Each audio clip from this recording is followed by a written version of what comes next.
Change in the healthcare system is not all in the paperwork. What does it mean to be a doctor? What does it mean to be a great doctor? That's a question medical students have to ask themselves every day.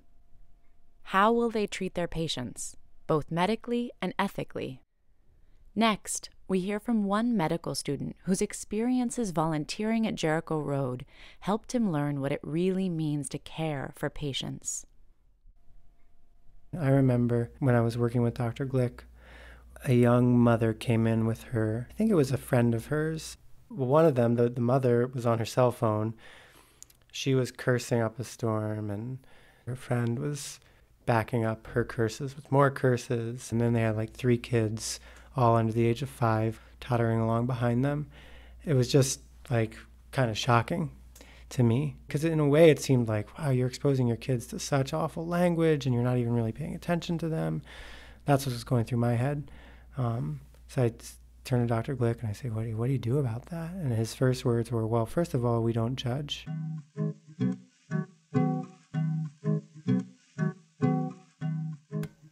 I mean, I was already judging them. And I would have gone into that room with those judgments in my head, and it would have affected the way I treated them. My name is John Okrent. I'm a 4th-year medical student at SUNY Buffalo.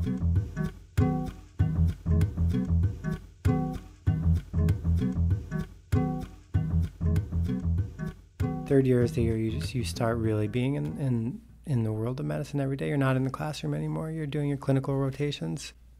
I was excited because I was finally actually doing it. I was finally talking to people, seeing people, helping people.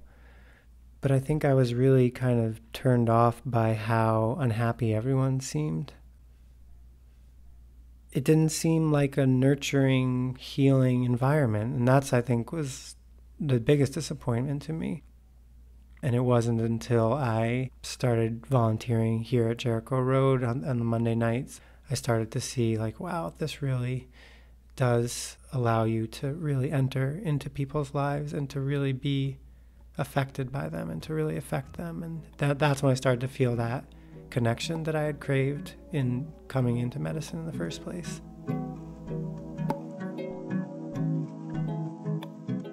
The successful treatments that I've seen, the successful patient-doctor visits that I've seen are ones in which the patient leaves feeling totally empowered.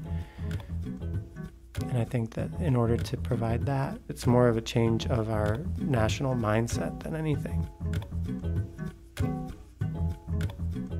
You're a human being, I'm a human being. How can we treat each other well?